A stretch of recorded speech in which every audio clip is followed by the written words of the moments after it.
So I've noticed that one of my skills on YouTube is figuring out excuses for not uploading. This time it is the fact that Notre Dame beat Clemson, so that ruined a college football playoff video I had planned. I might remake it anyways, but it doesn't have the point doesn't come across as strong, seeing as how that happened.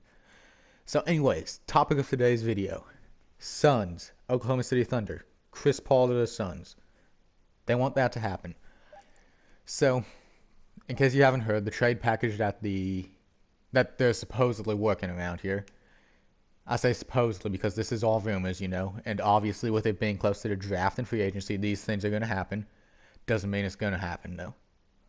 So, the trade proposal, I guess, is Ricky Rubio, Kelly Oubre Jr., and a pick for Chris Paul. Now, this is an interesting thing right here. Because then you run out a lineup that has Chris Paul, Devin Booker, Mikal Bridges, Dario Saric, and DeAndre Ayton. Now, that right there looks like a decent lineup. Chris Paul can take some of the playmaking burden, I guess, off of Devin, allow him to develop more as just a pure scorer, which I think we can all agree that's what he should be, just a pure scorer. Mikal Bridges can focus more on defense now that Devin Booker's unlocked his true ability. It looks like it would make sense for everyone involved. I mean, the Thunder would get a pick, an older guy in Ricky Rubio who is, I mean, you have to take those contracts on though when you're trying to rebuild. You have to take on bad contracts, not bad contracts, but just veteran contracts that might be a bit overpaid, such as Ricky Rubio. So, however, I'm somewhat hesitant about this from the Suns' point of view.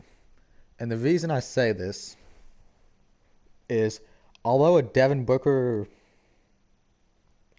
Chris Paul pairing would be very good, it's two very different timelines here, okay? Especially with DeAndre Ayton, that's that's not a good, that's what, 10-year difference, I want to say. Chris Paul's old, Devin Booker is younger, on the younger side for the NBA. So while it might work in the short term, I kind of question how it will work long term, especially with Chris Paul's massive contract. However, you do have to think, especially if you're in Phoenix, the Phoenix area is not exactly a desirable free agency place. It doesn't have the culture. It doesn't have, any tax exceptions. It doesn't have a great coaching situation. It doesn't have anything that other teams can, say, hey, we have this. You should come play for us. So that's why I think that the Phoenix Suns, I think they should definitely be hesitant about it because it would definitely shoot their timeline for it. But at the same time, it might not necessarily be the best idea. It might be better to just see what a rebuild goes with the pick they have this year and not try and trade for Chris Paul. But sometimes you just have to risk it. And I think this is one of those times for the Phoenix Suns. I think that they should definitely trade for not definitely trade. I think they should trade for Chris Paul. This could just be a rumor. We'll see what happens.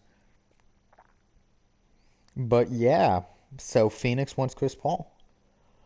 So that's the story of today. Like, subscribe, comment down below if you learned anything about the NBA today. On a related note, kind of forgot this, but Chris Paul, his game will definitely age well. He doesn't rely on athleticism, probably because he isn't, that athletic to begin with. He relies on his playmaking and his IQ more, so I definitely see his game aging well, which is definitely a plus. But at the same time, he's still going to be getting older, and that's still going to,